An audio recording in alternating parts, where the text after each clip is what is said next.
अस्सलामुअलैकुम, good morning Lahore. आप सब देखने वालों को सुहावसल का सलाम। एक नया दिन, नई सोच और नई सुबह के साथ मैं हूं आपकी मेज़बान सुहावसल। Happy Monday to all of you and very good morning to you. आज का दिन और इसके आगाज़ की बात की जाए तो मैंने एक पॉजिटिव थॉट के साथ आज के दिन का आगाज़ किया है। और हमेशा अगर इस प्रोग्राम के सब्जेक्ट की बात की जाए या अगर बात की जाए ओवरऑल सिचुएशन की या आपकी डेली लाइफ की, तो मैंने कल एक एक्सपीरियंस किया। कल चूँकि संडे था, आज मंडे है, तो मेरा इत्तेफाक हुआ बाहर जाने का। और बाहर जाकर मैंने ये चीज़ को रियलाइज़ किया कि हम लोग बड़े वसूख से कह चुके हैं कि कोविड-19 ख़त्म हो गया है और बड़े वसूख से हम बाहर भी निकल रहे हैं और अपनी ज़िंदगी को दोबारा से नॉर्मल रूटीन में लाने के लिए जहाँ तक कोशिश कर सकते हैं हम कर रहे हैं। लेकिन एक कल की ही रिपोर्ट के मुताबिक लाहौर और ख़ासतौर पर पंजाब में कोविड-19 के पेशेंट में इजाफा भी हुआ है। और आपको ये देखना पड़ेगा कि ये चीज़ सिरे से ख़त्म नहीं हुई। एक वो चीज़ जिसने हमें ट्रेजेडी लेकर इस चीज़ को रियलाइज़ कराया है कि ज़िंदगी में हमेशा चीज़ें एक जैसी नहीं रहती, चीज़ें रुक भी सकती हैं, पॉज भी हो सकती हैं और इसके साथ साथ जो आपने इमेजिन भी नहीं किया होता आपको डाइजेस्ट भी करना पड़ता है और at the last you are living with that thing as well. तो ज़िंदगी में इस पॉजिटिव थॉट के साथ आप चले कि ज़िंदगी में कुछ भी बदल सकता है, कुछ भी कभी भी किसी भी वक्त। लेकिन एक चीज़ है जो हमेशा कांस्टेंट रहती है। गेस व्हाट, वो क्या है? जो एक चीज़ हमेशा कांस्टेंट रहती है वो बजाते खुद एक चेंज है, तब्दीली लोगों के रवैयों में, आपकी रूटीन में, आपके काम में, आपके कारोबार में, आपके शो में, XYZ ज़िंदगी में आप कुछ भी कर रहे हैं, एक चेंज है जो कि हमेशा कांस्टेंट रहता है, जो कि आता रहता है। तो मेंटली, फिजिकली, इमोशनली आपको अपने आप को उस चेंज के लिए हमेशा तैयार करके रखना पड़ता है। अगर आज के सब्जेक्ट की बात की जाए तो बर्न केसेस पर स्पेसिफिकली आज के प्रोग्राम में हम डिटेल में बात करेंगे। वो सारी क्यूरीज, वो सारे सवाल जो कि आप आज के प्रोग्राम में शामिल करना चाहते हैं, हमसे पूछना चाहते हैं, इंस्टाग्राम, फेसबुक पर हम चूँकि लाइव होते हैं, अपने सवालात वहाँ से हम तक पहुँचा सकते हैं। लेकिन उसके अलावा बर्न केसेस की जब हम स्पेसिफिकली बात करते हैं तो मुझे याद पड़ता है कि मैं एमफिल करी थी और मैं क्लास पे थी तो मेरे टीचर ने हमें एक डॉक्यूमेंट्री दिखाई। That documentary based on acid victims. उस चीज़ को देखकर मैंने रियलाइज़ किया कि अल्लाह ताला जब आप कोई गलती करते हैं, कोई कोताही करते हैं, कोई गुनाह करते हैं तो वो ज़ात आपको माफ़ कर देती है बशर्ते कि आप तौबा करें या माफ़ी मांगे। लेकिन हमारे इर्द गिर्द जो ज़मीनों के खुदा हैं वो कभी भी आपको इस हवाले से माफ़ नहीं करते। वो इनकार की सूरत में हो, वो किसी ज़बरदस्ती की सूरत में हो, या आपने किसी से कोई बुरा कहा हो, आपने किसी का कोई बुरा ना किया हो लेकिन अगले बंदे को लगा कि आपने उसका बुरा किया है, तो अपने बदले, अपने रिवेंज या किसी खौफ में, इश्तियाल में, गुस्से में आकर ये एसिड विक्टिम्स जो हैं इनकी बहुत बड़ी तादाद हमने 2015 से पहले पाकिस्तान में देखी। लेकिन 2016 के बाद जब ये बर्न बिल पास हुआ उसके बाद से लेके अब तक कंपैरेटिवली हमने डिक्रेशन ही देखी है। देखे कि इस केसेस को हमने डिक्रीज़ होते हुए। लेकिन एसिड बर्न केसेस हों या सिर्फ बर्न केसेस हों, उस सूरत हाल में फैमिलीज़ किस हद तक सफ़र करती हैं, वो पर्सनालिटी इटसेल्फ किस हद तक सफ़र करती है, कैसे उस चीज़ को ओवरकम किया जा सकता है, अगर मेडिकल एतबार से देखा जाए तो मेडिकली उस चीज़ को कैसे कवर किया जा सकता है, और most importantly it's all about will. Emotionally आप कैसे कवर कर सकते हैं उस सिचुएशन को, उस सूरत हाल को जिससे आप दो चाह रहे हैं। उसके बाद ज़िंदगी में कभी भी आपको दोबारा वो सूरत, दोबारा वो स्किन वापस नहीं आ सकती जिसके अंदर आपने हमेशा कंफर्टेबल फील किया है। तो इमोशनली ज़्यादा कैटर करने की कोशिश करेंगे आज के सब्जेक्ट में, आज के प्रोग्राम में, कि आप किस तरह से ओवरकम कर सकते हैं। यकीनन एसिड अटैक के बाद या फिर बर्न केसेस के बाद आपकी पर्सनालिटी, आपका चेहरा, आपकी स्किन दूसरे लोगों की तरह नहीं रहती, लेकिन किस तरह से आपकी सोच, आपकी विल दूसरे लोगों की तरह हो सकती है, इस पर बात करेंगे हम आज के प्रोग्राम में। और इसके लिए सबसे ज़्यादा इंपॉर्टेंट है साइकोलॉजिकली आपको स्ट्रॉन्ग होना पड़ेगा, आपकी विल स्ट्रॉन्ग होनी पड़ेगी। इस पर डिटेल में बात करेंगे। जो गेस्ट हमारे साथ मौजूद है उनका तारुफ मैं आपसे करा देती हूँ। जहाँ आरा इन्हें कहते हैं और माहिर नफ्सियात हैं, और इनको वेलकम करेंगे आज के शो में और स्पेसिफिकली इनसे पूछेंगे कि किस तरह से विल जनरेट की जा सकती है एसिड विक्टिम्स में और बर्न केसेस में। अस्सलाम वालेकुम मैम। वालेकुम अस्सलाम। How are you? I am good. Thank you so much for being here and very welcome. Good morning to you as well. हमने आगाज़ में बात की, एक और गेस्ट भी हमें ब्रेक में ज्वाइन करेंगे इंशाल्लाह जल्दी, उनका तारुफ भी मैं आपसे कराऊंगी। आगाज़ में कोई भी केस हो, वो बर्न केस हो, एसिड अटैक हो, या आपको कुछ छोटी सी चोट आई हो, या आपकी ज़िंदगी में कोई छोटी सी प्रॉब्लम क्रिएट हो गई हो, आप हर्ट हुए हो, इट्स ऑल अबाउट विल। बाज़ औक़ात आप छोटी छोटी बातों को लेके बहुत परेशान भी हो जाते हैं और अपना होप बिल्कुल ख़त्म कर देते हैं, और ये चीज़ आजकल लोगों में ज़्यादा पाई जाती है। एक मुकम्मल इंसान जहाँ परेशान होगा तो वो होपलेस हो जाएगा। एक मुकम्मल इंसान की बात कर रही हूँ। अगर हम बर्न केसेस की बात करें या एसिड अटैक्स की बात करें, उनकी ज़िंदगी में तो वो स्किन दोबारा और वो पर्सनालिटी जो वो पहले रखते थे दोबारा ज़िंदगी में कभी नहीं आ सकती। जहाँ वो सफ़र करते हैं वहाँ फैमिलीज़ भी सफ़र करती हैं। कैसे इस चीज़ को ओवरकम किया जा सकता है? क्योंकि हमने देखा कि डिक्रेशन आया है, डिक्रीज़ हुई हैं ये चीज़ें, लेकिन फिर भी एग्जिस्ट करती हैं। हाँ, देखिए ऐसे केसेस के अंदर जो है ना वो जो विक्टिम है वो डबल पेन से गुजर रहा होता है। एक तो फिजिकल पेन होती है जिसे आप डिनाई नहीं कर सकते ना, और एक साइकोलॉजिकल पेन होती है जो कि परसिस्टेंट और रेजिस्टेंस है, हमेशा साथ रहेगी। जब जब उसको ख्याल आएगा कि अच्छा ये मेरे से मिस्टेक क्यों हुई, मैंने वायर को क्यों टच किया, या मेरे पे दूध कैसे गिर गया, या मैं किचन में मैं करी क्यों रही थी, रिग्रेट की एक फीलिंग। और एसिड विक्टिम में अगर आप देखें तो रिवेंज की एक फीलिंग रहती है, परसिस्टेंट होती है, आपके साथ रहती है कि मैंने ऐसा क्या किया कि उस बंदे ने मेरे साथ ऐसा किया। ये इरिप्लेसेबल लॉस होता है, ये जो बर्न के केसेस होते हैं। दो अभी जो है वो मेडिकल साइंस बहुत इम्प्रूव कर चुकी है और बहुत सारी चीज़ें रिप्लेस भी की जाती हैं, न्यू स्किन जनरेट की जा रही है, लेकिन उस तक भी बहुत सब लोगों की अप्रोच नहीं है। तो जिनकी अप्रोच है वो तो चलें कुछ रिकवर करते हैं, लेकिन वो भी परमानेंट साइकोलॉजिकल ट्रॉमा से गुजरते रहते हैं। इसको हम लोग जो है वो ट्रॉमेटिक डिसऑर्डर में लेके जाते हैं, और इसके साथ जो बहुत सारे रिलेटेड जो डिसऑर्डर्स हैं सबसे ज़्यादा उसके अंदर परमानेंट जिसे कहते हैं ना anxiety, depression, post traumatic stress disorder एक हमारा एक बड़ा स्पेसिफिक होता है। यानी कि आपके साथ कुछ इंसिडेंट हो चुका है और इस इंसिडेंट के बाद आप कंटिन्यूस एक स्ट्रेस के अंदर है। ये वो पेन है जो कि किसी को नज़र नहीं आती है। मतलब apparently you are talking to a victim और वो आपको बिल्कुल बता रहा है जी ये मेरे साथ हुआ, और आपको लगता है कि now he she is spending complete normal life, लेकिन उसके अंदर एक कंटिन्यूस पेन है जिसको बाकायदा से आपको हील करने की ज़रूरत होती है। अच्छा, फैमिली की आपने बात की, रिलेटेड जो फैमिलीज़ होती हैं, ऑफ कोर्स देखें इफेक्टिव्स की जो फैमिली होती है वो इक्वल पेन में होती है। किसी भी किस्म का लॉस हो जाए, आपका कोई लव्ड वन की डेथ हो जाए, आपकी कोई छोटी सी चीज़ ही गुम जाए ना, आपकी गली में खड़ी हुई गाड़ी गायब हो जाए, आपके घर से कीज़ गायब हो जाए, आपको मोबाइल नहीं फॉर द टाइम बिंग मिल रहा, तो उसका एक जो शॉर्ट टर्म एक शॉक होता है ना, या एक जो ट्रॉमा होता है, उससे हम सब गुजरते हैं, क्योंकि आपकी जो है वो उसके ऊपर डिपेंडेंसी हुई होती है, आपकी अटैचमेंट होती है, यू हैव लॉट ऑफ उसके अंदर सेविंग होती है आपकी। तो एक लॉस हो जाना, ह्यूमन लाइफ का लॉस होना, या ह्यूमन लाइफ का कुछ ऐसे पार्ट का लॉस हो जाना, like face, body, foot, hand, उसके अंदर तो समझे वो एक ऐसा लॉस है जो कि हर वक्त मदर को, फादर को या चिल्ड्रन को फेस करना पड़ता है, उनको ये देखना पड़ता है। ठीक, फिर सेकंड जो चीज़ है बहुत ज़्यादा ट्रॉमा। अब ट्रॉमा जब मेरे पास लोग आते हैं या मैंने ऐसी फैमिली से मिलते हैं तो लोग कहते हैं अच्छा मैम ये आई मीन हमने तो इसे एक्सेप्ट कर लिया है, और वो विक्टिम भी कहता है जी मैंने किसी हद तक रियलिटी को एक्सेप्ट कर लिया, क्योंकि हम काम एक्सेप्टेंस पे करते हैं, लेकिन सोसाइटी एक्सेप्ट नहीं करती है। जहाँ पे बहुत ज़्यादा जो इश्यूज़ हैं वो हमारी सोसाइटी में आते हैं। हमारी सोसाइटी के अंदर जैसे बिल्कुल स्टार्ट में आपने ये कहा था ना कि ज़मीनी खुदा, इट वाज एक्सीलेंट, तो सोसाइटी जो है वो एक्चुअली एक्सेप्ट नहीं करती, उसके अंदर एक्सेप्टेंस नहीं है। हमारे सो कॉल्ड से पैरामीटर्स हैं, एक सेट स्टैंडर्ड्स हैं जिसके अंदर हमें इंसान चाहिए होता है ना, उसके एक सेट पैटर्न्स हैं, और उससे बियॉन्ड या उससे नीचे के जो लोग हैं वो हमारे लिए थोड़ा अगर किसी ने एक्सेप्ट कर भी लिया है तो उसकी भी कुछ अपनी टर्म्स एंड कंडीशंस होती हैं एक्सेप्टेंस की बिना। तो इन इटसेल्फ जो है ये साइकोलॉजिकली अगर देखा जाए तो एसिड विक्टिम्स हो गए या बर्न के केसेस हो जाते हैं, इनका बहुत लॉन्ग लास्टिंग एक पेनफुल इम्पैक्ट होता है। अच्छा, मुझे ये बताएगा फॉर एग्जांपल अगर हम देख रहे हैं, एक तो अनइंटेंशनली आप बर्न केसेस सामने आते हैं आपने कहा फॉर एग्जांपल वायर को हाथ लग गई, चाय गिर गई, दूध गिर गया, या अनफॉर्चुनेटली आपके घर में कुछ ऐसी चीज़ हो गई है जो बर्न केसेस को सामने लेकर आती है। एक होते हैं अनइंटेंशनली केसेस, लेकिन 2016 के बाद जब बर्न केसेस पे या फिर विक्टिम अटैक्स पे बिल पास हुआ तो उसके बाद हमने कंपैरेटिवली ये देखा है कि तादाद कम हुई है। अब आपने कहा कि आपके पास जो बर्न केसेस आते हैं, आप क्या देखती है कि वो ज़्यादा किस कॉज पे बेस्ड कर रहे होते हैं? फॉर एग्जाम्पल एक तो अनकंडीशनली है या अनइंटेंशनली है, वो तो केसेस समझ आते हैं कि आपने जानबूझ के नहीं किया, लेकिन जो आप कंडीशनली करते हैं उसका बेसिक कॉज आप क्या देखती हैं? ज़्यादातर केसेस जो आपके पास आते हैं वो किस नौयत के होते हैं, किस तरह से उसकी वजह बनती है? बाज़ फैमिलीज़ होती हैं। देखिए जो अनइंटेंशनली होती है ना, जिसे हम लोग कोई भी एक्सीडेंटल केसेस एक्चुअली कहते हैं, उसके अंदर जो है वो रिकवरी चांसेस ज़्यादा होते हैं, क्योंकि नेचुरली एक हम लोगों का एक सिस्टम है, एक अल्लाह ताला की तरफ से एक हीलिंग सिस्टम है जिस पे हमें लगता है कि चलो किसी बड़े नुकसान से बच गए या चलें बेहतर हो गया कुछ इसमें, तो एक सूदिंग से इम्पैक्ट आता है, फैमिली सपोर्ट ज़्यादा होती है, सोसाइटी की एक्सेप्टेंस ज़्यादा होती है।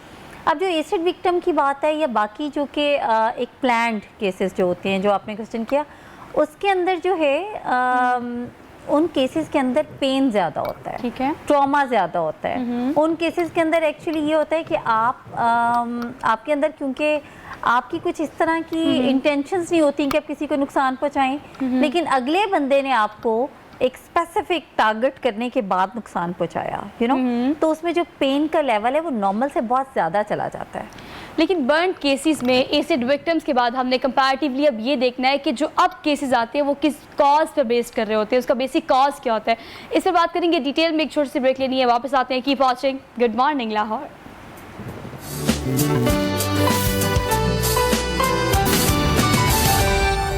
वेलकम बैक नाजरीन। और चीज़ें अपनी रूटीन पर आ चुकी हैं, तो इस तरह आप लेट तो हो ही जाते हैं, बाजू का ट्रैफिक बहुत ज़्यादा होती है और लोग अब रास्ते में इस तरह से निकल कर बाहर सुबह सारी एक्टिविटीज़ और नॉर्मल रूटीन में आने में हमें थोड़ा टाइम लग रहा है। लेकिन मैंने कल ये एक्सपीरियंस किया, चूँकि संडे था और आज मंडे है, फर्स्ट वर्किंग डे है, तो कल संडे को भी इतनी ज़्यादा ट्रैफिक थी, लोग इस तरह से बाहर निकल रहे थे कि आपने यकीन कर लिया उस चीज़ का कि हम दोबारा से नॉर्मल रूटीन में आ गए और कोविड-19 बिल्कुल ख़त्म हो गया। तो बाहर निकले, लेकिन सिर्फ ज़रूरत के तहत। जो लोग ऑफिस जा रहे हैं या जिन लोगों ने शो में आना है, मैं आपका तारुफ करा देती हूँ।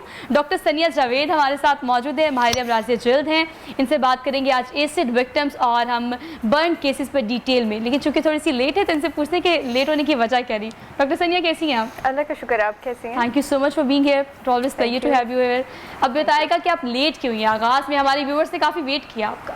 अच्छा, पहले तो very sorry for being late. मैं आई ऑलवेज ट्राई कि मैं ऑन टाइम हूँ, लेकिन जब निकली हूँ तो मुझे आइडिया नहीं था कि सब लोग ही बाहर निकल चुके हैं and traffic was so much stuck up everywhere. तो पहले तो वहाँ पे ब्लॉक हो गया, देन फिर मल्टीपल जगहों पे मुझे 2-3 ब्लॉक्स मिले and it took me time to reach here. लेकिन आपने चीज़ को रियलाइज़ किया कि हमने बड़े बासूक तरीके से कह दिया कि कोविड-19 खत्म हो गया और तमाम लोग रैपिडली सोच रहे हैं कि बस नॉर्मल रूटीन में जल्दी से वापस आ जाए। तो बीइंग अ डॉक्टर आप क्या सजेस्ट करती हैं आगाज़ में कि अभी मेरे ख्याल से आपको प्रिकॉशंस छोड़नी नहीं चाहिए, बिला ज़रूरत बाहर नहीं निकलना चाहिए? बिल्कुल ऐसा ही है, आपने बहुत अच्छी बात की है, क्योंकि लोग ये समझ रहे हैं कि लॉकडाउन ख़त्म हुआ है तो कोविड ख़त्म हो गया। I am still keeping my mask with me.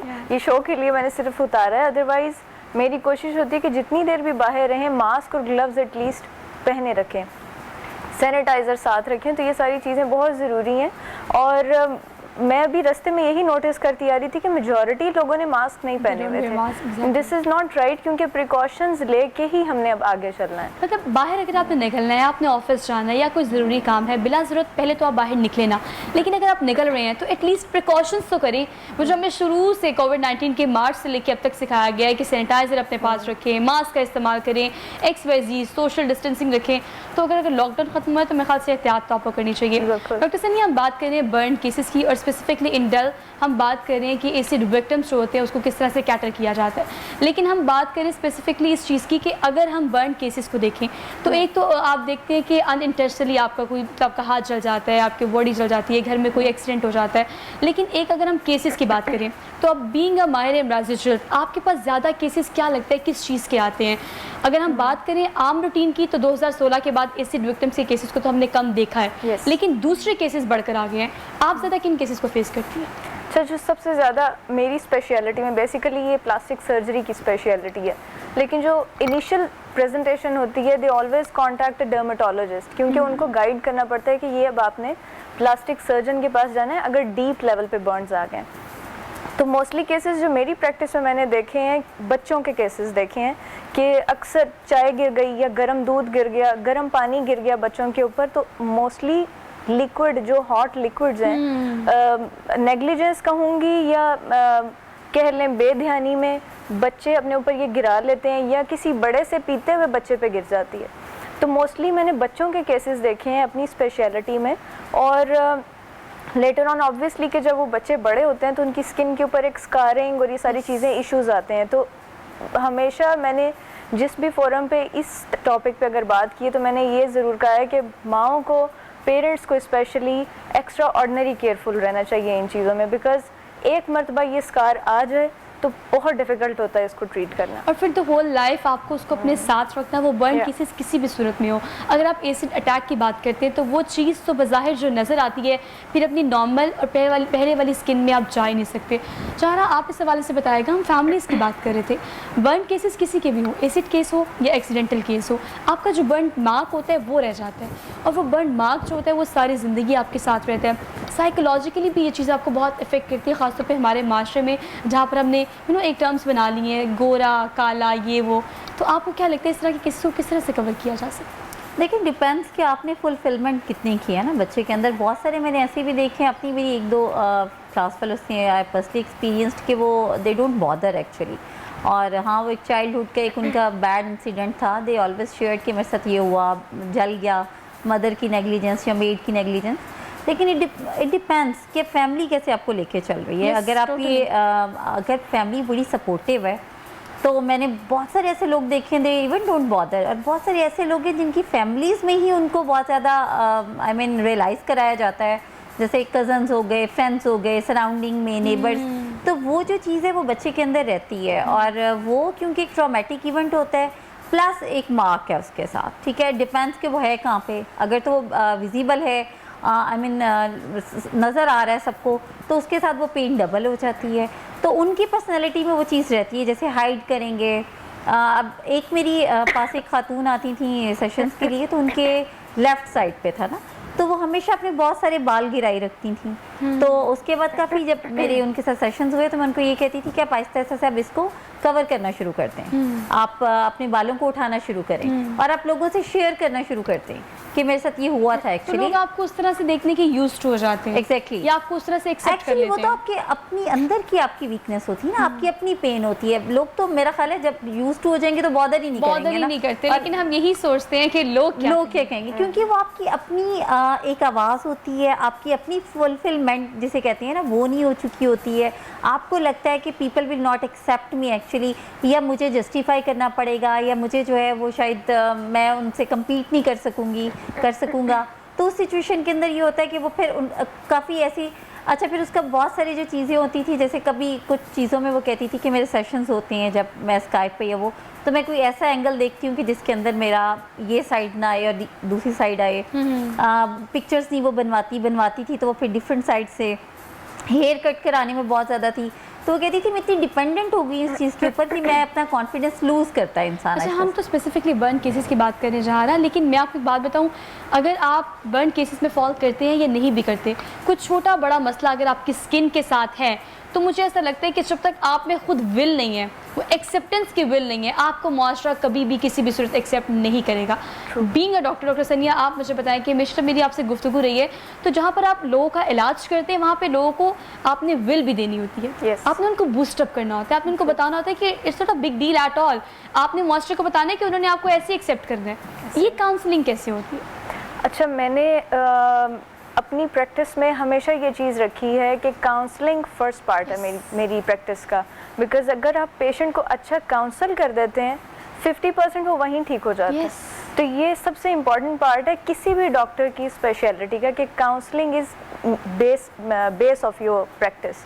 तो अगर आपकी काउंसलिंग अच्छी है तो आपका पेशेंट 50% तो वहीं पर ठीक हो गया। अब आपने उसका कॉन्फिडेंस बूस्ट करना है, तो you can offer them different options. अब जैसे ये बर्न केसेस हैं, तो इसमें कई केसेस हमारे पास जो रिपोर्ट होते हैं, अगर इनिशियल सिम्टम्स पे हैं तो वो बड़ा अच्छा रिकवरी में आ जाते हैं, क्योंकि हम अर्ली मैनेजमेंट कर दें तो वो रिकवरी में क्विकली आ जाते हैं। और कह लें कि अगर 100% इफेक्ट आना होता है उसका बर्न के स्कार्स का, तो वो काफ़ी हद तक कम हो जाता है। दूसरी चीज़ अब ये है कि अगर पुराने स्कार्स हो जाते हैं तो उसमें जो हमारी स्पेशलिटी में ट्रीट किए जाते हैं, I do lasers for that, क्योंकि लेज़र्स के 2-3 सेशन या 4 से 6 सेशंस होके काफ़ी हद तक हम इनको इम्प्रूव कर लेते हैं। लेकिन एग्रेसिव स्कार्स नहीं, लाइक अगर किसी की पूरी बॉडी इस तरह से है, हाँ अगर किसी के फेस पे है, हाथ पे जो सामने पार्ट्स हैं, उनको हम ज़रूर करेक्ट कर देते हैं, इतना कि वो एक्सेप्टेबल हो जाए।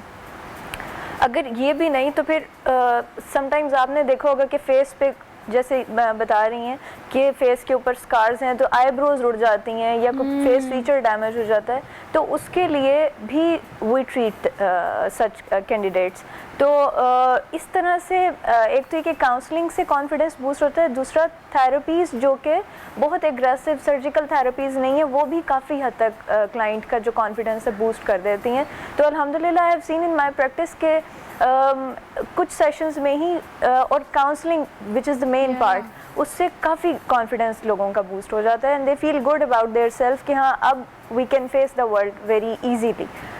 तो डॉक्टर सानिया मुझे ये बताएगा कि आप केसेस की बात कर रही हैं, मेरा पहले सवाल आपसे ये था कि कंपैरेटिवली अब आप क्या देखती हैं, ज़्यादातर या मेजॉरिटी केसेस किस नौयत के आपके पास आते हैं? क्योंकि बर्न केसेस में अगर हम एसिड अटैक्स की बात करें तो ये चीज़ हमने खुद देखी है अल्हम्दुलिल्लाह कि हमारे बिल पास होने के बाद 2016 के बाद ये चीज़ काफ़ी कम हो गई है। लेकिन उसके अलावा बाज़ुका ससुराल के इश्यूज़ होते हैं, बाज़ुका आप सुसाइड कमिट करने की कोशिश करते हैं और बाज़ुका एक्सीडेंटल चीज़ें होती हैं। मेजॉरिटी केसेस कैसे होते हैं आपके? जो मेरे पास आती हैं मेरी स्पेशलिटी में चीज़ें वही मैंने जैसे आपको बताया कि मोस्टली अर्ली बर्न्स में क्या कि चूल्हा कुकिंग करते हुए हाथ जल गया, बाजू जल गया या फेस के ऊपर कोई चीज़ आके गिर गई। अर्ली जो प्रेजेंटेशन है वो जो हमारे पास आती हैं वही हैं, बेसिकली लेडीज़ ज़्यादा इसमें इफ़ेक्ट होती हैं और बच्चे ज़्यादा इफेक्टेड होते हैं। मेल की रेशो कम है इसमें, मेल कम इसमें इफेक्ट होते हैं बिकॉज ऑब्वियसली किचन का काम फीमेल ज़्यादा करती हैं, तो फीमेल्स और बच्चे ज़्यादा मेरे पास प्रेजेंट करते हैं। और ये इस तरह की चीज़ें हैं कि कोई कुकिंग करते हुए चीज़ गिर गई है या बर्तनों से हाथ टच कर गया या आयरन करते हुए कपड़े हाथ जल गए, तो इस तरह के ये जो डिग्रीज बेसिकली हमारी बर्न की ना डिग्रीज होती हैं, तो ग्रेड 1 बर्न, ग्रेड 2 बर्न्स ये हमारे पास प्रेजेंट करते हैं रूटीन में। तो उसका लेकिन जो अर्लीस्ट प्रेजेंट कर रहे हैं उसका बेनिफिट क्या है कि क्विक रिकवरी है और अच्छी रिकवरी है। उसमें मार्क्स के चांसेस, जो स्कार मार्क्स होते हैं उनके चांसेस कम हो जाते हैं। तो ये चीज़ है, वही बात है कि केयर इम्पॉर्टेंट है, लेकिन ऑब्वियसली हर बंदा केयर करता है किसी ना किसी से किसी मौके पे, लेकिन वो एक्सीडेंटल चीज़ें हो जाती है, बाज़ वक़्त माँ भी लापरवाही करती है और बच्चे इस तरह से इफेक्ट होते हैं। लेकिन अगर हम माँ की बात करें, देखिए आपके जो बर्न केसेस होते हैं वो अल्हम्दुलिल्लाह ठीक तो हो जाते हैं फॉर द टाइम बिंग ना, लेकिन जो मार्क है वो थ्रू आउट द लाइफ आपके साथ रहता है या इस तरह की मिथ अब ख़त्म होती जा रही है क्योंकि टेक्नोलॉजी आ चुकी है, नए तरीके इलाज आ चुके हैं, तो आपको क्या लगता है कि अब इसका सोल्यूशन किस हद तक पाकिस्तान या बीइंग अ डॉक्टर हमारे पास मौजूद है? अच्छा, अल्हम्दुलिल्लाह मेरी एक इस पे केस स्टडी भी मैंने प्रेजेंट की थी इंटरनेशनली और मुझे वहाँ पे बेस्ट स्पीकर का अवार्ड भी इस पे मिला था कि वो स्कार मार्क्स जो रह जाते हैं मैंने उसकी करेक्शंस की हुई थी उन केसेस में। तो I always tell my patients कि I can correct up to 90 to 95%। कि 90 to 95% with the help of lasers या प्रोसीजर्स या कोलेजन इंडक्शन थेरेपीज़ के साथ हम करेक्शन पर ले आते हैं। लेकिन अगर 100% करेक्शन चाहिए तो plastic surgeon is the best option, because obviously वो एक पूरा ग्राफ्ट आपकी स्किन का लेके अटैच करते हैं तो वो प्योरली न्यू स्किन होती है। अदरवाइज अगर किसी ने सर्जरी की तरफ नहीं जाना तो yes now it is possible in the Pakistan कि अल्हम्दुलिल्लाह अब हम इतनी एडवांसमेंट पे आ चुके हैं कि हम लोग ये चीज़ें कर सकते हैं। तो प्लास्टिक सर्जरी की तरफ अगर कोई नहीं जाना चाहता तो yes you can come for laser treatments and also जो हमारी कोलेजन इंडक्शन थेरेपीज़ या डिफरेंट इस तरह की जो थेरेपीज़ होती हैं तो वो हम साथ अब इंड्यूस करके 90 से 95% तक रिजल्ट अल्हम्दुलिल्लाह अचीव कर लेते हैं। लेकिन वो कंपैरेटिवली ये देखते हैं कि टाइम टेकिंग प्रोसीजर होता है क्योंकि आप ग्रेजुअली चल रहे होते हैं और आप लेजर्स करा रहे होते हैं, और अगर आप सर्जरी की बात करें तो इमीडिएट सोल्यूशन आपको मिल जाता है। लेकिन इट्स ऑल अबाउट विल कि आप क्या करना चाहते हैं, किस तरह से जो चीज़ आपके साथ हुई है उसका इलाज आप किस तरह से करवाना चाहते हैं या करना चाहते हैं। मज़ीद भी इस हवाले से बात करेंगे, छोटी सी ब्रेक लेनी है, वापस आते हैं। Keep watching good morning Lahore.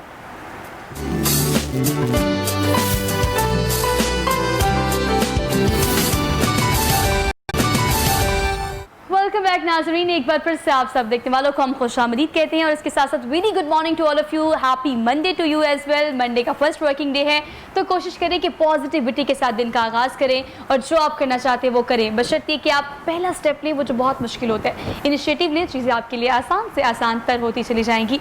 अपने स्पॉन्सर्स का जिक्र कर लेते हैं। कैनन प्राइमेक्स फॉर्म स्पेसिफिकली हम इस प्रोग्राम के लिए स्पॉन्सर कर रहे हैं, थैंक यू सो मच। इस खूबसूरत से ऑरेंज वार्डरोब की बात की जाए तो ये सनास पीके का है, आपको विजिट करना पड़ेगा एम्पोरियम मॉल, आप उनको वहाँ जाकर विजिट कर सकते हैं। इसके अलावा पैकेजेस में भी आपको अवेलेबल होगा। लेकिन चूंकि आजकल अगर यंगस्टर्स की बात की जाए तो हमारी कोशिश ये होती है कि हम मॉडर्नाइजेशन को रखते हुए मद्देनजर हम ये देखें कि हम किस तरह का सेमी फॉर्मल ड्रेस पहन सकते हैं। तो इस तरह की ह्यूज वैरायटी सनास पे आपको अवेलेबल होगी। Do visit packages mall. Bulletin में नहीं बल्कि प्रोग्राम में आगे बढ़ते हैं, चूँकि हमें आदत होती है इस चीज़ की कि हमने खबरें भी पढ़नी होती हैं, तो हम उस फॉर्म में आ जाते हैं। लेकिन अब प्रोग्राम में बर्न केसेस की हम बात करें, सब्जेक्ट इतना सा है, लेकिन आपकी क्वेरीज जो आप चाहते हैं कि अगर घर में आप मौजूद हैं, कुछ छोटा केस आपके साथ हो गया, तो उसका घर में या होम रेमेडीज से किस तरह से इलाज किया जा सकता है, ये भी एक सोल्यूशन हमारी माँ बहनों के पास बहुत ज़्यादा होता है। जहाँ अब घर के डॉक्टर तो बहुत सारे होते हैं, कोई दादी है, कोई मामा है, कोई समथिंग। अब बर्न केसेस जो घर में होते हैं, आप क्या सजेस्ट करती हैं, होम रेमेडीज़ जो है वो किस हद तक प्रोडक्टिव होती हैं? बिल्कुल भी, मैं तो कभी भी ये नहीं कहूँगी कि आप एग्जैक्ट आई नेवर सजेस्ट। हाँ, अभी ये है कि यू हैव एक्चुअली, आपके पास कोई और सोल्यूशन ही नहीं है, कोई ऐसा बंदा नहीं जो कि सपोर्ट करे आपको फ़ौरन से हॉस्पिटल या डॉक्टर पे लेके जाए।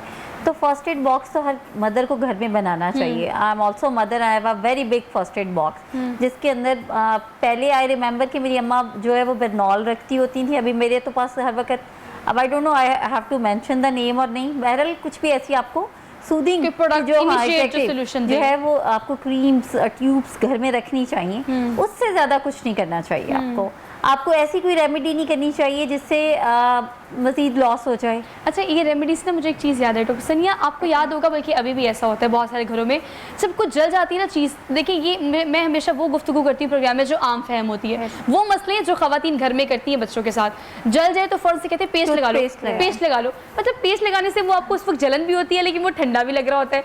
तो ये जो माएँ करती हैं बच्चों के साथ, ये किस हद तक सोल्यूशन है बर्न केसेस? अच्छा, मैंने पर्सनल मेरा एक्सपीरियंस भी है कि जब कभी बर्न हुआ, पेस्ट लगा ली, तो इट क्विकली वो रिजॉल्व कर देता है उसकी जो बर्निंग सेंसेशन है। मुझे इसके बारे में इतना नहीं पता ऑनेस्टली स्पीकिंग, बट मैं जो एक सिंपल रेमेडी है कि अगर आपके घर में आपको नहीं आइडिया कि मैंने क्या अप्लाई करना है, एलोवेरा हर दूसरे घर में मौजूद है, ठीक है, तो keep aloe vera at your home. अगर नहीं तो मार्केट से भी इजीली मिल जाता है एलोवेरा, और अगर नहीं है तो एलोवेरा के प्लांट्स अवेलेबल हैं, जस्ट अप्लाई दैट। काफी एक इमीडिएट सॉल्यूशन है, इससे निकलती है, इमीडिएट सॉल्यूशन है, क्विक हीलिंग देता है और क्विक रिकवरी देता है, सूदिंग देता है। मतलब इसके एलोवेरा के बहुत सारे बेनिफिट्स हैं। लाइक अगर हम हमारे जैसे स्किन के कई इश्यूज होते हैं तो हमारी कई क्रीम्स में एलोवेरा एडेड होता है, बिकॉज एलोवेरा के कह लें head to toe multiple benefits हैं, मल्टीपल। तो और मुझे लगता है हर चीज़ का सोल्यूशन मैंने तो देखा है उसमें। आपके स्किन का कोई भी इशू है, skin related specifically, even though के बालों के लिए भी आप उसको अच्छे से यूज़ कर सकते हैं। लेकिन डॉक्टर मुझे ये बताएगा कि बीइंग अ डॉक्टर आप क्या देखती हैं कि होम रेमेडीज़ में हमने पेस्ट की तो बात कर ली, इसके अलावा हमारी मदर्स जो हैं वो बहुत सारी चीज़ें सजेस्ट करती हैं, आप किस किस चीज़ को अप्लाई करती हैं कि वैलिड है, आपको घर में करना चाहिए या नहीं करना चाहिए? अच्छा, बर्न के ना एक्चुअली डिफरेंट टाइप्स होते हैं, ठीक है। जैसे ऑयल से बर्न हो गया, पानी से हो गया, या एसिड से अल्लाह रहम करे बर्न हो गया। समटाइम्स बैटरीज लोगों के घर पे होती हैं, उनसे बर्न हो जाता है। तो कई चीज़ों का एक दूसरे से क्रॉस रिएक्शन हो जाता है, तो इसलिए ऑलवेज कंसल्ट अ डॉक्टर। और अब कोविड की वजह से, ये पहले तो पाकिस्तान में इतना कॉमन नहीं था, ऑनलाइन वीडियो कंसल्टेंसीज हर जगह पे अवेलेबल है। Every other doctor is available 24 hours. तो आपने अगर कोई इस तरह का इशू आ जाता है, अल्लाह ना करे किसी के घर में, तो और आपको नहीं समझ आ रहा कि क्या करना है, तो go for online video consultation. Internet पे सर्च करें, या कई ऐसे पोर्टल्स हैं जो अवेलेबल करते हैं। एग्जैक्टली, गूगल कर सकते हैं। तो उस पर ये है कि अपना क्विकली आप सोल्यूशन निकाल सकते हैं डॉक्टर से कंसल्ट करके। अगर नहीं कर पा रहे बिलफर्स, तो बजाय ये कि पानी डालने के या पेस्ट लगाने के, ये सब चीज़ें करने के, aloe vera is the safest option. क्योंकि एसिड के साथ कई चीज़ें क्रॉस रिएक्ट कर सकती हैं, ऑयल के साथ कई चीज़ें क्रॉस रिएक्ट कर सकती हैं। तो समटाइम्स ख़वातीन ये करती हैं कि जिसमें हमने पानी में नहीं डालना होता बर्न को, वो डाल देती हैं, और उसके बाद फिर ब्लिस्टर्स बनते हैं, छाले बन जाते हैं, तो वो मसला मजीद बढ़ जाता है, डैमेज मजीद बढ़ जाता है। तो आपको कंसल्ट करना चाहिए किसी भी सूरत में, वो छोटा केस हो या बड़ा केस हो। लेकिन डॉक्टर सनिया, एक होता है बर्न केस, मतलब आपको आउटसाइड बर्निंग कुछ होती है, एक आपकी स्किन की इनसाइड बर्निंग भी होती है, वो जो किसी वजह से होती है, वो जलने की वजह से नहीं, वो मतलब गर्मी की वजह से हो सकती है, ये समटाइम आपकी स्किन रिएक्ट करती है। जो आपकी स्किन इनसाइड बर्निंग होती है, उसकी टाइप्स क्या होती हैं, वो किस किस नौयत की होती है? अच्छा, इनसाइड बर्निंग थोड़ा सा बहुत सारी इसकी टाइप्स हैं। कुछ डर्मेटोलॉजिकल इश्यूज हैं, जिसको हम कॉन्टैक्ट डर्मेटाइटिस कहते हैं, कि सुपरफिशियली भी बर्न वो डैमेज कर रहा होता है और इंटरनली भी डैमेज कर रहा होता है, कई चीज़ों से रिएक्शंस होने की वजह से जो आ जाता है। दूसरी चीज़, कोई इंसेक्ट बाइट हो गया, कोई कीड़ा काट गया, ये चीज़ें भी इंटरनली डैमेज ज़्यादा करती हैं, बाहर इतना इशू नज़र नहीं आ रहा तो इस तरह से। और ये जो डिफरेंट चीज़ें ये तो डर्मेटोलॉजिकल आती हैं, लेकिन कुछ साइकोलॉजिकल इश्यूज भी होते हैं कि उसको हम लाइक एक हमारी डिसऑर्डर है हमारी डर्मेटोलॉजी में नोटैल्जिया पेरिस्थेटिका, उसमें पेशेंट को ये कंप्लेंट रहती है कि मुझे यहाँ पे बर्निंग हो रही है लेकिन वहाँ पे होता कुछ नहीं है, नर्व्स का डैमेज चल रहा होता है, तो उसमें हमें न्यूरोलॉजिकल साथ ट्रीटमेंट्स देने पड़ते हैं उनको कि हम इनके नर्व्स को भी स्ट्रॉन्ग करें और इनके साथ अगेन काउंसलिंग करें। तो ये चीज़ें जो हैं हमारा जब भी treatment in my practice what I do, I always combine both things, counseling plus treatment, otherwise क्योंकि आप सिर्फ इलाज नहीं कर सकते, आपने अगले बंदे को बताना है कि जो मेंटल हेल्थ होती है ना, ये एक इतना बड़ा सब्जेक्ट है जिस पर पाकिस्तान में ख़ास तौर पर काम करने की अशद ज़रूरत है। क्योंकि आप यकीन करें, आप मेंटली हेल्दी होंगे तो आप हर चीज़ अच्छे से करेंगे, आप फिज़िकली हेल्दी ऑटोमेटिकली होंगे। ये जो मेंटल डिसऑर्डर है जिसकी बात डॉक्टर सनिया कर रही हैं, ये एक ऐसा डिसऑर्डर है जिसकी वजह से आपकी स्किन बहुत बुरी तरह डैमेज होती है, वो स्किन फेस की हो, आपकी बॉडी स्किन हो, इवन दो आपके हेयर्स हों। तो ये जो मेंटल डिसऑर्डर है इससे किस तरह से मैनेज किया जा सकता है? बेसिकली न्यूरोलॉजिकल डिसऑर्डर बेसिकली ना, और नर्व्स की, जैसे उन्होंने भी एक्सप्लेन किया, इसके अंदर परमानेंट परसिस्टेंट कंप्लेन यही होती है कि मुझे कहीं ना कहीं पे इचिंग हो रही है। अपेरेंटली वहाँ पे कुछ नहीं है, ऐसा ही आप डॉक्टर साहब है ना, अपेरेंटली कुछ ऐसा नहीं होता। एक और डिसऑर्डर वेरी कॉमन जो हाइपोकॉन्ड्रिक जिसे हम कहते हैं। अब हाइपोकॉन्ड्रिया में क्या होता है कि I am listing you very carefully and you are talking about I mean any skin issue ना, स्किन डिजीज, तो आई स्टार्ट फीलिंग कि इट्स माई डिजीज ना, आई एम, आप एज्यूम करना शुरू कर देते हैं। और वो नहीं, इस असम्पशन से भी आगे चले जाते हैं, आप एग्जैक्टली फील करते हैं कि वो मेरे साथ तो ऐसा है। तो इस तरह की मेरे पास बहुत, हमारे पास यूजली काउंसलिंग में प्रैक्टिस में ऐसे बहुत सारे लोग आते हैं जो कि medically they are totally clear, और डॉक्टर्स ने फिर उनको, लेकिन अब देखिए एक चीज़ जो यहाँ पे मैं मेंशन करना चाहूँगी, पाकिस्तान में स्पेशली काउंसलिंग बहुत पीछे है। अब होता क्या है बेसिकली कि साइकेट्रिस्ट हमें अनफॉर्चुनेटली रिकमेंड कर रहा होता है पेशेंट को कि आप काउंसलिंग के लिए जाएं, जबकि इट्स अदर वे राउंड ना, पीपल शुड विजिट अस, हमें पहले देखना है कि डायग्नोसिस क्या है, और फिर हम रिकमेंड करें कि ये स्किन के डॉक्टर के पास जाए, ये साइकेट्रिस्ट के पास जाए, या ये किसी और डॉक्टर स्पेशलिस्ट के पास जाए। अब होता ये है कि पहले, क्योंकि हमारे यहाँ पे जो है वो एक प्रिस्क्रिप्शन का बहुत इंपॉर्टेंस है, तो जो लोग हैं usually they always visit to the psychiatrist. अब साइकेट्रिस्ट उनका एक अपना नॉलेज है, they can not do counselling, counselling is not their speciality, उनकी speciality is a psychiatry, is a specific medicine. तो वो जब कुछ सिम्टम्स देखते हैं तो ड्यू टू देयर नॉलेज वो फिर फौरन से मेडिसिन प्रिस्क्राइब करते हैं, और after few months with the same complain they, मतलब वो दोबारा विजिट करके साइकेट्रिस्ट को कहते हैं फ़र्क नहीं पड़ा, क्योंकि उनकी वो they don't need medicine, actually they need counselling, they need to probe the things, they need to just simply take out the histories और क्या चीज़ है जो उनको तंग कर रही है। बेसिकली डायग्नोस करना इज द मेन थिंग कि आपको मसला क्या है। फिर जब वो हमारे पास आते हैं काउंसलिंग के लिए, तब तक फिर हमें ये दुख होता है कि यार अब ये तो डिपेंडेंसी हो गई इनकी मेडिसिन पे, तो हमें डबल एफर्ट करना पड़ती है। अब होता ये, अब जबकि होना चाहिए कि पहले काउंसलिंग, डायग्नोसिस और उसके बाद फिर रिकमेंडेशन होनी चाहिए। सो अभी जो आपने कहा मेंटल हेल्थ की इंपॉर्टेंस क्या है, यू आर टोटली डिपेंडेंट, आपके मतलब ब्रेन ही तो है जो आपको लेके चल रहा होता है, your brain is like a computer, और अब अपने कंप्यूटर में देखें कि आप हर चीज़ सेव कर रहे होते हैं ना, हर फाइल सेव कर रहे होते हैं, और जब बहुत ज़्यादा ओवर हो जाता है, ज़्यादा फोल्डर्स बन जाते हैं, तो उसका भी जो फंक्शन है वो स्लो हो जाता है ना, तो आपको विंडो दोबारा इंस्टॉल करानी। इस लिहाज से ना मुझे लगता है कि आपकी डॉक्टर की जिम्मेदारी ना डबल से ट्रिपल हो जाती है। मैंने एक स्टोरी पढ़ी थी, मेरे ख्याल से मैट्रिक में, हाउस मेडनी उसका नाम था। उसमें एक बंदा जो होता है उसको लगता है कि उसको दुनिया की हर बीमारी है, माँ सिवाय घुटने की एक बीमारी के। तो वो स्टोरी मुझे आज भी याद है, डॉक्टर जी आपको भी याद होगी, हाउस मेडनी उस स्टोरी का नाम था। और आप ये एज्यूम करते हैं, आप किसी को किसी डिसऑर्डर में देखेंगे ना, आपको लगेगा ये, आप फील नहीं करेंगे कि सिम्टम्स है, आपको लगेगा ये बीमारी आपको भी है। तो डॉक्टर की जिम्मेदारी डबल और ट्रिपल हो जाती है कि आपने बताना होता है, सेटिस्फाई करना होता है। डॉक्टर सनिया, इस किस्म के, इस नौयत के कितने पेशेंट्स आपके पास आते हैं कि बीमारी का इलाज भी हो रहा होता है, ग्रेजुअली आप ठीक भी हो रहे होते हैं, लेकिन यहाँ का मसला ठीक करना मुश्किल हो जाता है? आते बहुत हैं, लेकिन जो उनमें से रेजिस्टेंट केसेस होते हैं ना, जो कहते हैं कि नहीं ये डॉक्टर नहीं ठीक, वो इस तरह के रेयरली आते हैं अल्हम्दुलिल्लाह। क्योंकि कई पेशेंट्स मैंने देखे हैं ऐसे। अच्छा, एक हमारे ना ट्रेंड ये है कि डॉक्टर के पास जाते ही पेशेंट ये एक्सपेक्ट करता है कि डॉक्टर प्रिस्क्रिप्शन लिखना शुरू कर देगा। मेरी ये प्रैक्टिस नहीं है। मैं पहले पूरा पेशेंट को उसकी बीमारी पढ़ाती हूँ, उसको समझाती हूँ, काउंसल करती हूँ और फिर प्रिस्क्रिप्शन लिख के उसको दोबारा समझाती हूँ। तो पेशेंट एंड तक आने तक कहता है, मैं और एंड पे उसको साथ शुरू में ही कह देती हूँ कि आपका आखिर में कोई सवाल रह जाए तो मुझसे पूछ लीजिएगा।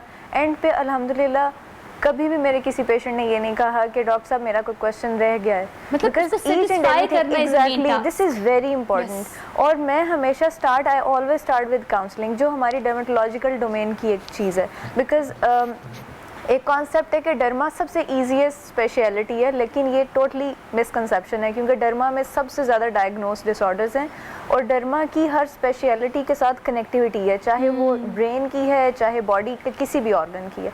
तो उसमें आई ऑलवेज एड्रेस अकॉर्डिंगली कि पेशेंट को देख के, बिकॉज अब जैसे विटिलिगो के पेशेंट्स हैं, मेरी स्पेशलिटी में आते हैं, कई पेशेंट आते हैं 10-12 साल से ट्रीटमेंट लेके होपलेस हो चुके होते हैं कि ये ठीक नहीं हो रहा, मेंटल स्टेटस इतना डिस्टर्ब हो चुका होता है कि दे आर लाइक कि अब तो ये ठीक होना ही नहीं। ऐसे पेशेंट को काउंसल करना बहुत डिफ़िकल्ट होता है और उसको ये रीअश्योर कराना कि ये करेक्टेबल है। It takes me so much time, but still मैं पूरा टाइम देती हूँ। मैं कह देती हूँ कि आपने इस चेयर से तब उठना है जब आपकी तसल्ली हो जाए। तो अल्हम्दुलिल्लाह मोस्टली पेशेंट्स मेरे सेटिस्फाइड ही होते हैं। कभी once in a blue moon, जो मुझे अपनी प्रैक्टिस में याद भी नहीं है, कोई इस तरह के पेशेंट हैं जिन्होंने कहा हो कि नहीं हमें नहीं समझ आई, हम कहीं और जा रहे हैं। लेकिन बर्न केसेस में ना डॉक्टर सनी ये चीज़ हम देखते हैं कि हमें पता है कि बर्न केसेस में आपको इमीडिएट सोल्यूशन नहीं मिल सकता, इमीडिएट रिजल्ट भी नहीं मिल सकता, लेकिन ये साइकोलॉजिकली आप इस चीज़ को देखते हैं कि आपको ओवरनाइट या फिर आपको कुछ हफ्तों में, कुछ दिनों में इसका हल नहीं मिल सकता। या वो अगर माँ की बात करें तो बाज़ जगह तो सालों तक आपको उस माँ के साथ एग्जिस्ट करना पड़ता है। लेकिन जहाँ आप एग्जिस्ट करते हैं वहाँ आपकी फैमिली भी उस माँ को देख के या आपकी पर्सनालिटी को डैमेज होता हुआ देख के उतनी ही प्रॉब्लम में आ जाती है। जहाँ फैमिली को के बाज़ वक़्त फैमिली आपका सपोर्ट सिस्टम होती है, बाज़ वक़्त बच्चे बहुत स्ट्रॉन्ग होते हैं, फैमिली वीक होती है, फैमिली बहुत स्ट्रॉन्ग होती है, बच्चों की भी वीक होती है। इस कम्बिनेशन को किस तरह से मैनेज किया जा सकता है? अच्छा, हमारे यहाँ पे ना अनफॉर्चुनेटली इल फाउंडेड बिलीव्स बहुत ज़्यादा साथ साथ अटैच्ड होते हैं ना। जैसे हम फ़ौरन से हमारे अंदर एक्सेप्टेंस नहीं है। वैसे तो जितने भी आप मेंटल हेल्थ रिलेटेड इश्यूज़ देखते हैं ना, उनकी बेसिक जो रीज़न है वो यही होती है कि आपके अंदर एक्सेप्टेंस नहीं होती है। हम नेचुरली क्योंकि विल की जैसे बात कर रही हैं तो विल पावर आपकी इतनी स्ट्रॉन्ग नहीं होती, एक्सेप्टेंस उतनी वीक होती है। फैमिली जो है बेसिकली तो बहुत टाइम लगाती है एक्सेप्ट करने को कि ये हमारे साथ क्या हो गया ना, बच्ची है या बच्चा है, बर्न हुआ, बहुत लॉस हो गया, एक ट्रॉमा में होता है। एक विक्टिम तो होता ही होता है, फैमिली भी बड़ी फुल ट्रॉमा में होती है। उस ट्रॉमेटिक इवेंट को सॉल्व करने, अब जैसे अभी रिसेंटली जो बहुत बड़ा आपको इकबाल पार्क का जो था, गुलशन इकबाल पार्क में ईस्टर पे जो ब्लास्ट हुआ था, मैंने उनके साथ काम किया। ट्रॉमेटिक एक पूरा हमारा काउंसलिंग सेटअप था। अब हम हॉस्पिटल्स में जाते थे, अब उसके अंदर जो थे वो मल्टीपल थे इश्यूज, उनके फ्रैक्चर्स भी थे लेकिन बर्न के बहुत ज़्यादा केसेस थे, यू नो। अब उनके अंदर उन लोगों की जो है वो रेशो ठीक होने का ज़्यादा था जिनकी विल पावर अच्छी थी और सपोर्ट सिस्टम फैमिली का बहुत अच्छा था, वो जल्दी जल्दी से रिकवर हो रहे थे। लेकिन जिनकी फैमिलीज़ में एक्सेप्टेंस नहीं थी ना, ज़्यादा लॉसेस थे, उनका उतना ही रिकवरी के चांसेस भी कम होते जा रहे थे। ऐसे केसेस के अंदर फिर हमें उनको फैमिली को बाकायदा गाइड करना पड़ता है। हमारे ABC के कुछ चैलेंजेस हैं जो कि हमें उनको लर्न कराना पड़ता है, हमें उनको थोड़ा सा रियलाइज़ कराना पड़ता है, एक्सेप्टेंस उनको देनी पड़ती है, उन्हें कहना पड़ता है कि आपने एक्चुअली जितना जल्दी इस चीज़ को एक्सेप्ट करेंगे उतने ही जो आपका पेशेंट है वो जल्दी रिकवर करेगा। तो इस कुछ ऐसे एस्पेक्ट्स होते हैं जिनके ऊपर वाकई प्रोफेशनल हेल्प उन्हें रिक्वायर्ड होती है, आप उससे डिनाई नहीं कर सकते हैं। तो पहले तो जैसे सपोज़ अगर कोई केस डॉक्टर के पास जा रहा है और डॉक्टर ये फील कर रहा है, डॉक्टर ने पेशेंट की काउंसलिंग की, लेकिन वो ये देख रहा है कि 3rd 4th सेशन में भी, विजिट में भी पेशेंट के अंदर वो चेंज नहीं आ रहा, तो इसका मतलब कि लैक जो चीज़ करी है वो फैमिली के एंड पे करी है। अब जो लेटेस्ट हमारा काउंसलिंग में अगर आप देखें जो चीज़ आई है, तो उसमें सिर्फ हम पेशेंट पे काम नहीं करते, वो किसी भी किस्म का डिसऑर्डर है, वो बर्न विक्टिम है, एसिड विक्टिम है, मेंटली डिस्टर्ब्ड है, साइकोटिक है, न्यूरोटिक है, कुछ भी इशू है, तो हम इक्वली फैमिली को भी कॉल करते हैं। क्योंकि पहले जो होता था, जब हम लोगों का DSM 4 था, तो उसके अंदर ये था कि you have to work on the family patient, लेकिन पेशेंट वापस रिलैप्स कर जाता था। तो अभी family is as important as patient, क्योंकि फैमिली सपोर्ट के बगैर कोई भी विक्टिम जो है वो बहुत जल्दी रिकवर नहीं कर और सकता। फैमिली डिसीजन भी समटाइम जहाना बहुत ज़्यादा ज़रूरी होता है कि Exactly. आपने डिसीजन लेना है कि आप सर्जरी की तरफ जा रहे हैं या आप ग्रेजुअली आप लेज़र की तरफ जा रहे हैं या कोई और सोल्यूशन भी मौजूद है। लेकिन अगर 21st सेंचुरी की बात करें और पाकिस्तान में बेसिक हेल्थ प्रोटोकॉल्स की बात करें तो हम हमेशा इस चीज़ से सफ़र करते हैं। लेकिन अब टेक्नोलॉजी चूँकि आ चुकी है तो कौन कौन से केसेस और किस किस तरह का सोल्यूशन हमारे पास मौजूद है। डॉक्टर सनिया, अगर हम टेक्नोलॉजी की बात करें तो आपने सर्जरी का भी बताया, आपने लेज़र का बताया, इसके अलावा कौन सी टेक्निकलिटीज़ है जिनको हम आजकल यूज़ कर रहे हैं बर्न केसेस के लिए स्पेसिफिकली? अच्छा, जो मैं अपनी प्रैक्टिस में यूज़ कर रही हूँ, बिकॉज मुझे इनोवेशंस का शौक है पर्सनली, तो मैं साथ ऐड ऑन करती रहती हूँ चीज़ें। पहले I was doing lasers only for burn cases, सिर्फ लेजर्स के ऊपर हम ट्रीट कर रहे थे। उसके बाद मतलब 2-3 तरह की डिफरेंट लेजर्स थी। उसके बाद एक केमिकल पील्स मैंने ट्राई किए। केमिकल पील्स के बहुत अच्छे रिजल्ट हैं, लेकिन उसमें साथ हमें रिपेयर थेरेपीज सीरम्स के साथ देनी पड़ती हैं, तो बहुत अच्छे इसके रिजल्ट्स हैं। और इससे भी ज़्यादा अगर हमें साथ ऐड ऑन करने पड़े तो हम सिलिकॉन प्रिपरेशंस ऐड करते हैं उनकी शीट की फॉर्म में या क्रीम्स की फॉर्म में, जेल्स की फॉर्म में। तो ओवरऑल ये सारी चीज़ें जब हम कंबाइन करें तो रिजल्ट्स हमें हमारी मर्ज़ी के काफ़ी हद तक मिल जाते हैं। तो ये चीज़ें डिफरेंट मोडालिटीज़ हैं जिनको मिक्स एंड मैच करके आई गेट द। लेकिन अगर ओवरऑल पाकिस्तान की बात करें तो आप क्या सजेस्ट करेंगी कि ज़्यादातर केसेस जो है उनको किस तरह से सॉर्ट आउट किया जा रहा है, सोल्यूशन कैसे निकाला जा रहा है? लोग आजकल बर्न केसेस में ज़्यादा प्रेफर किस चीज़ को कर रहे हैं, सर्जरी को, लेज़र को या XYZ जो आप ट्रीटमेंट बता रही है? लोग मैंने नोट किया कि वेट करते हैं ये ठीक हो जाए खुद ही, उसकी वजह से उनका स्कार बढ़ता चला जाता है, खराब होता चला जाता है। बिकॉज जब again it's a matter of acceptance. Exactly. Accept ही नहीं करते। उसमें ये है कि जब स्कार बन गया उस पर हीलिंग के दौरान इचिंग होती है। अब कई लोगों को ये, अगर वो डॉक्टर को शुरू में ही कंसल्ट कर लें तो हम हमेशा अपने पेशेंट्स को गाइड करते हैं, और जो सुन रहे हैं लोग वो भी ये चीज़ करें कि अगर स्कार बन गया है उसके ऊपर खारिश ना करें। अगर आप इचिंग करेंगे, खारिश करेंगे तो वो मज़ीद बढ़ेगा, उसके ऊपर कीलॉइड्स बनना शुरू हो जाते हैं और वो फिर एक अलग इशूज़ बनना शुरू हो जाता है। तो अगर शुरू में ही कंसल्ट कर लें तो ये इश्यूज़ नहीं आते, लेकिन लोग क्या करते हैं, दे कीप वेटिंग कि ये खुद ही ठीक हो जाए, और उसके साथ वो बढ़ता चला जाता है। मतलब ड्यूरिंग इलाज या ड्यूरिंग ट्रीटमेंट अगर आप उस मार्क को कवर करें तो वो ज़्यादा कवर होने के चांसेस ज़्यादा हो जाते हैं। हम क्योंकि घर बैठ के बाज़ वक़्त हमने ये देखा है, ये प्रैक्टिस बहुत ज़्यादा हमारे घरों में तो ख़ास तौर पे कि हम अपने डॉक्टर खुद ही बन जाते हैं, वो बर्न केसेस हो या XYZ कोई भी मसला हो आपकी हेल्थ रिलेटेड। इवन कोविड भी हो तो उसमें भी खुद ही सारे डॉक्टर, कोविड में तो सना मक्की हो गई, गर्म पानी हो गया, पता नहीं क्या क्या, मतलब किस किस चीज़ का सोल्यूशन हमने नहीं निकाला।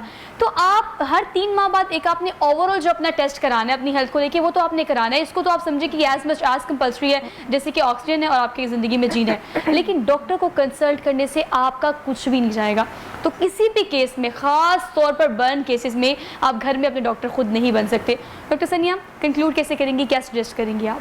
अगर हम सिर्फ इस टॉपिक को लेकर चलें बर्न केसेस में, तो हर एक को मेरा यही सजेशन और एडवाइस है कि अल्लाह ना करे अगर इस तरह का कोई एक्सीडेंट आप फेस करते हैं तो इमीडिएटली डॉक्टर को कंसल्ट करें। अगर आप उस वक्त नहीं कर पाते तो बर्न के लिए घर में प्रिकॉशंस के तौर पे एलोवेरा जेल, या अगर मैं नाम बोल सकूं तो दिस पॉलीफैक्स एक क्रीम होती है, इजीली अवेलेबल होती है, तो keep that tube at your home ताकि वो आप अप्लाई कर सकें। Immediate solution. ज़ारा कैसे कंक्लूड करेंगी, देखने वालों को विल के एतबार से क्या मैसेज देंगी? देखिए, मैं तो ये रिक्वेस्ट करूँगी कि प्लीज़ इंसान की जो एक फीलिंग्स है ना, उनको भी अंडरस्टैंड करने की कोशिश की जाए।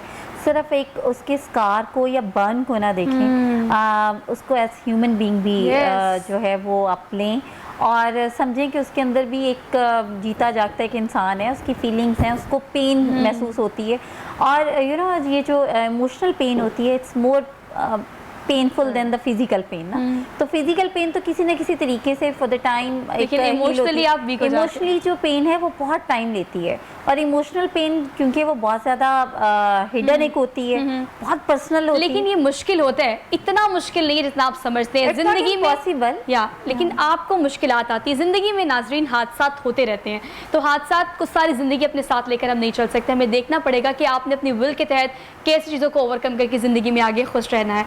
आप दोनों का बेहद शुक्रिया, काफ़ी प्रोडक्टिव डिस्कशन रही। अपनी मेज़बान सोहा अफजल को दीजिए इजाज़त, इंशाल्लाह आपसे मुलाकात होगी कल। अपना बहुत सारा ख्याल रखिएगा, प्रिकॉशन ज़रूर कीजिएगा। अल्लाह हाफ़िज़।